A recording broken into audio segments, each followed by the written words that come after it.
Hello everyone and welcome. I'm Smitty and today I have another guide for the Mage Tower.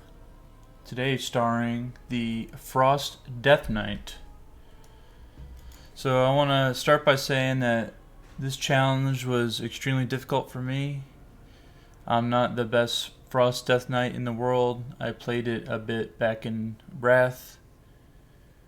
I'm a cutting edge player on a mage, so melee definitely not my strong suit, but it took me around 60 attempts.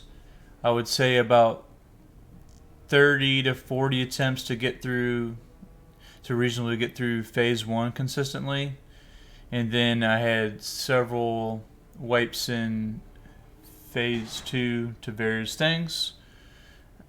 I think I had a sub 1% wipe, a 3% wipe, and a 5% wipe.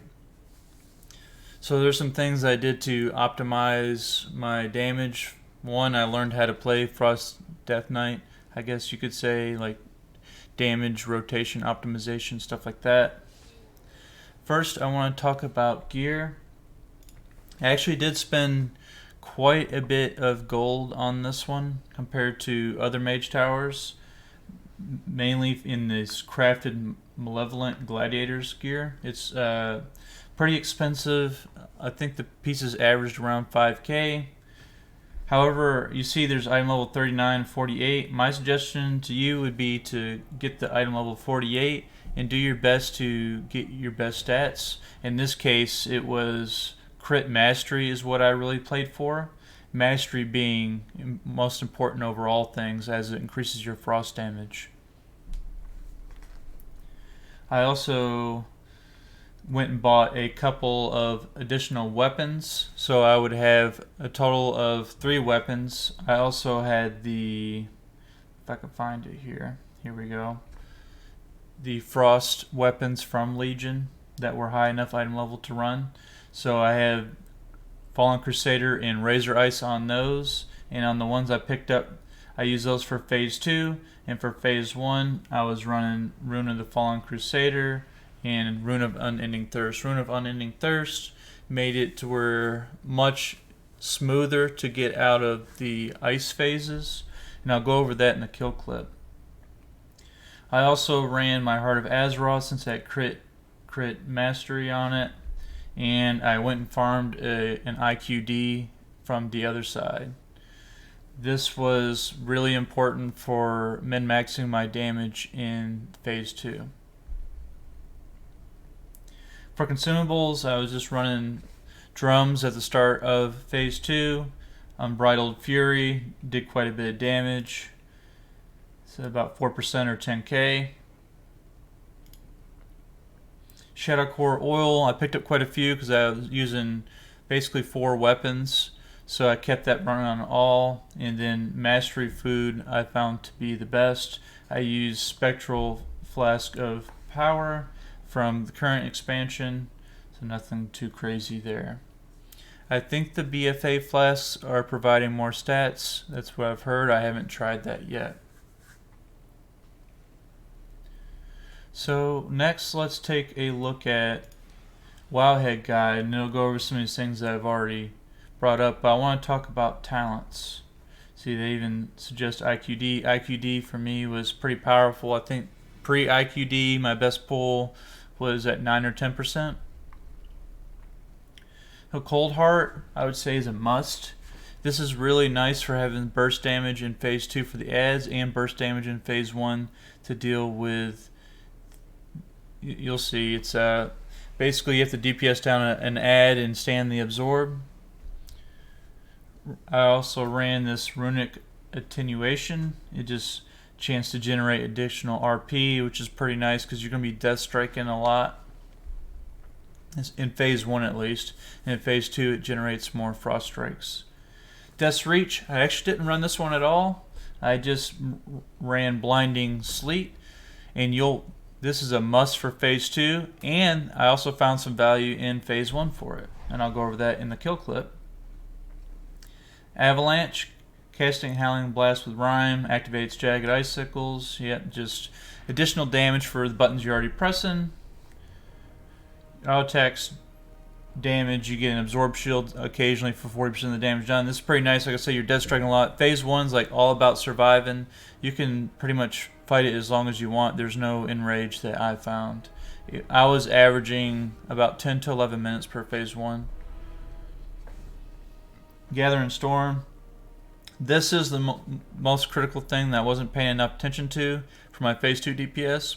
Is always, always, always, even in single target, press Remorseless Winter and ramp it up. So this basically extends the duration of Remorseless Winter and increases its damage. I found this to be huge, and Breath of Cindergrosa, I'd say, is a must. Was my top damage, absolutely needed, and very helpful in phase 1 as well. As you can see, Breath of Cindergrosa was my top damage in phase 2, and that's where the damage is really going to matter. It was super important. So let's go ahead and jump into the kill clip, and I will pretty much share with you my thoughts and different things I've learned through my multiple pulls. So you have plenty of time to set all your stuff up, your shadow core, oil, your food. Matter of fact, when you first spawn in, the RP doesn't begin until you start walking up. But basically on the pull, I'm going to send everything. I'm going to Howling Blast and a double obliterate into my Breath of Cindergrosa rotation. And basically with Breath of Cindergrosa, you want to obliterate as much as you can just to keep that rolling. And that Breath of Cindergrosa should help with these Razor Ice, the first Razor Ice cast there. Pretty much keep that rolling, keep it cranking, keep it moving. I'm also going to send a couple, at least one of my Chains of Ice. As you can see on my HUD there, I'm tracking how many stacks I have. And also, right below my character model, you see that Razor Ice timer? That's a DBM timer, specifically challenges in DBM. I picked that up, and I found that to be absolutely super nice. So this one, I would pre-AMS, and if you do that, you don't get stunned. So during that Razor Ice, basically what I did is every other global was a death strike, and that would pretty much keep you alive. I would say it's about a 90% success rate. So I'm dealing with it. Here's a great example. But the third one, you can just use Frostworm's Fury in the opener here. If you wanted to run a tome and run the longer death grip, that'd be very helpful in this phase, especially when Xylem jumps far away. That's really not needed. So I always try my best to save my 20 stack of Chains of Ice here to do a lot of damage here. And you want to pop your AMS and your Disadvance and sprint to where the mob is, and you can always tell where he is off the mini-map. You can also, there's a visual of sparkles, but mini-map is more consistent in my opinion. What I would do, look at my mini-map, rotate my character pointer to be facing it, and then locate it. If you're having a hard time getting across, you can kill multiple of those guys, but there is an enrage, so I always opted to basically kill one, wait to get full health, AMS Disadvance across no matter how far. You can always make it, and you'll have a empowered death strike as soon as you get to him.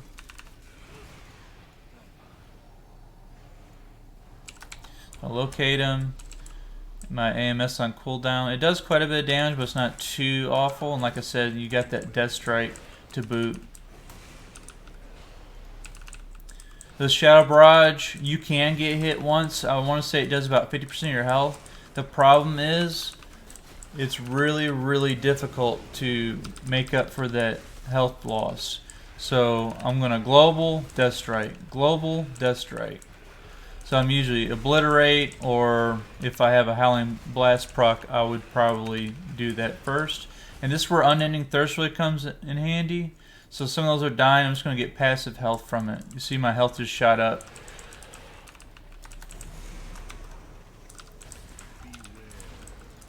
I sit on my Chains of Ice proc a lot longer than I probably should. but just for comfort and make sure you're always going to get it, you know that you won't shouldn't ever die to having to kill one of those little mages during the intermission there.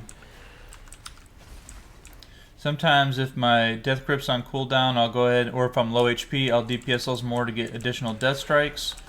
Also, when Xylem's casting Frostbolt, you know you're pretty much safe to interrupt.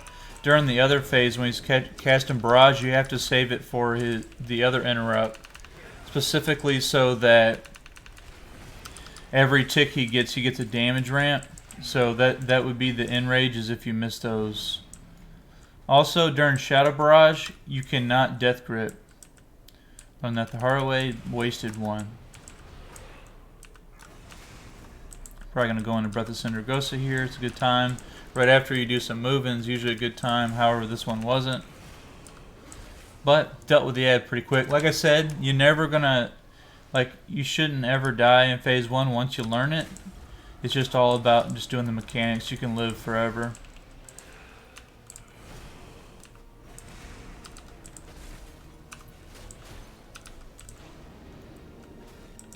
Right here would be a great time to have the longer death grip if that's what you want to run. See, and I tried to grip him right before he went into it, but he immuned it.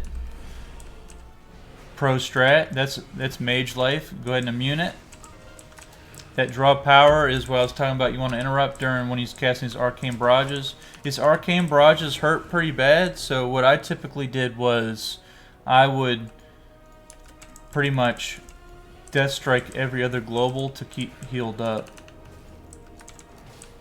Then my chains of ice does most of his damage. Also, you can use that blinding sleet right there to interrupt if you used your interrupt previously and it's on cooldown, so you don't get knocked back. You can definitely get knocked back and be fine. It's just a nuisance, and sometimes if you're low HP, you'll just die for it. What I found the best rule of thumb in this phase is just always to prioritize keeping yourself topped as much as possible. Yep, so obliterate, death strike. Yep, so I'm just kind of watching my health and death striking as much as I can. And I'll throw that out there for the healing. Throw out that rhyme proc. It's really nice.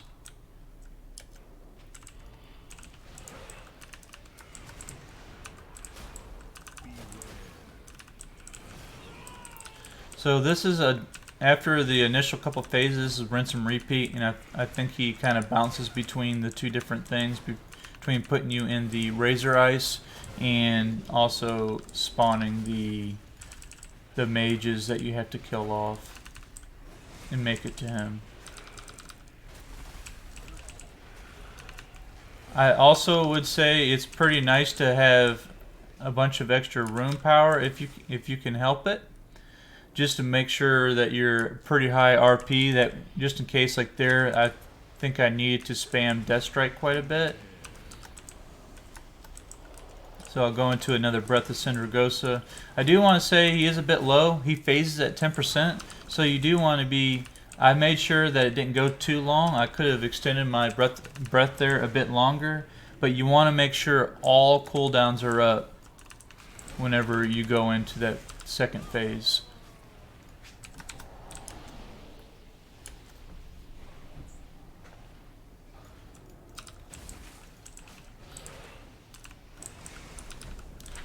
A bunch of rinse and repeat, nothing new here.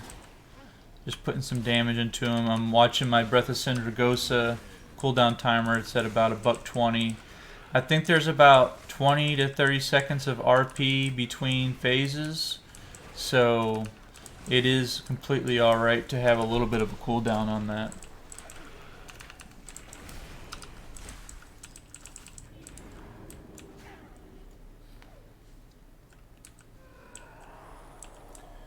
Also, after that long teleport, after the first Arcane Barrage cast, the Xylem will run to you a little bit as well. And another tip I want to add during this phase here, I always prioritize one of the mages kind of towards the middle there, so you don't get stuck having to run run very far, you know, to get to Xylem to cancel the intermission.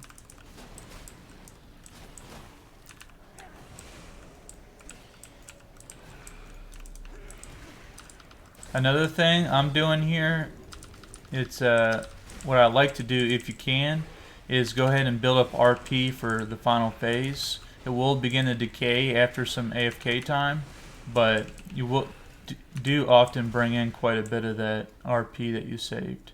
So my breath is up, he finally phased, it looks like my dot took care of it.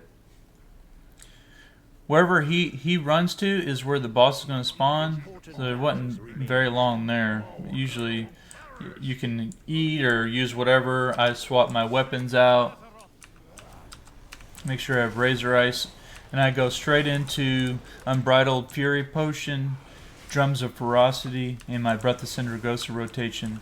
Doing my absolute best to keep my RP high enough to keep Breath of Sindragosa rolling. My normal goal was to have them at 80% before I ran out for ads.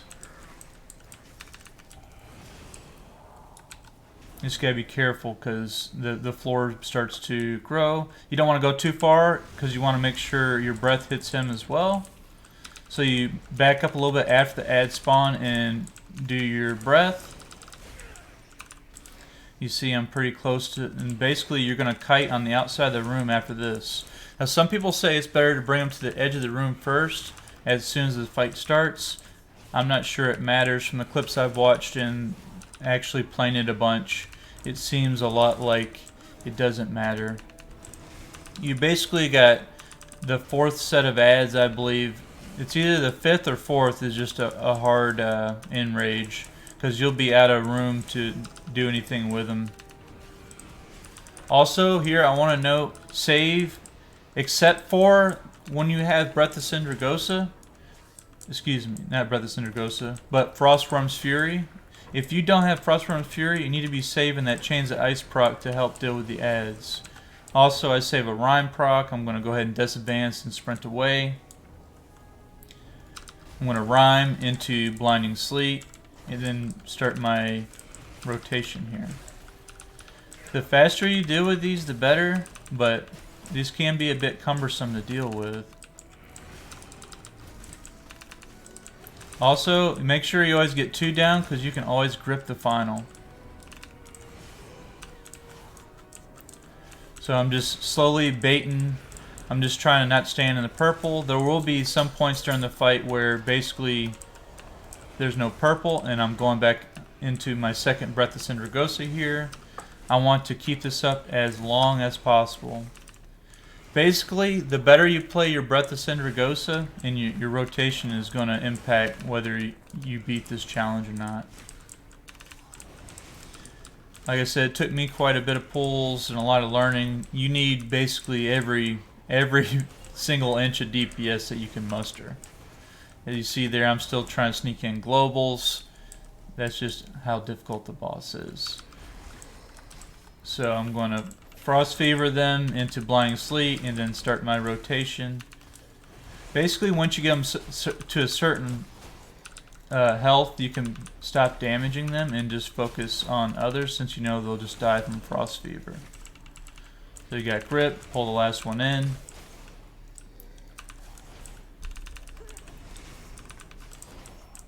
Now this one, I know my Frostworm's Fury is coming up in 20 seconds, so I'll have that for the next set of ads. So what I'm going to do here is, I believe, what I'm thinking now anyway, as I'm watching it, is I should use my Chains of Ice once it hits that 20 stacks.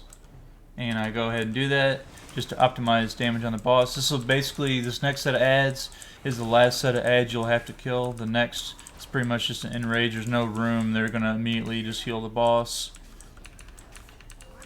Got them close to 25% there. 25.5%. That's really good. It's killable because I'm going to have... You want to be within 40 yards so you can also cleave the boss with Frostworm's Fury there. DPS these suckers down. Easy peasy.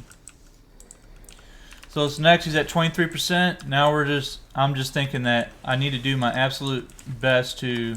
I'm going to go ahead and use my Chains of Ice and go into my Breath of Sindragosa rotation. Now it's important that you extend, like I mentioned before, this Breath of Cindergosa is everything. There's between a 10-second and 15-second breath can be the difference in the kill. Now he's got about 5%. I'm just cruising. When it goes well, it looks good, but there's plenty of times where it didn't go so well, and I was just standing there, didn't have any room to stand. Holy fuck. But that was pretty cool. If you're interested in checking me out on Twitch sometime, I'll leave a description for that in the description box below. That's twitch.tv/olsmitty. That's OLSMITTY.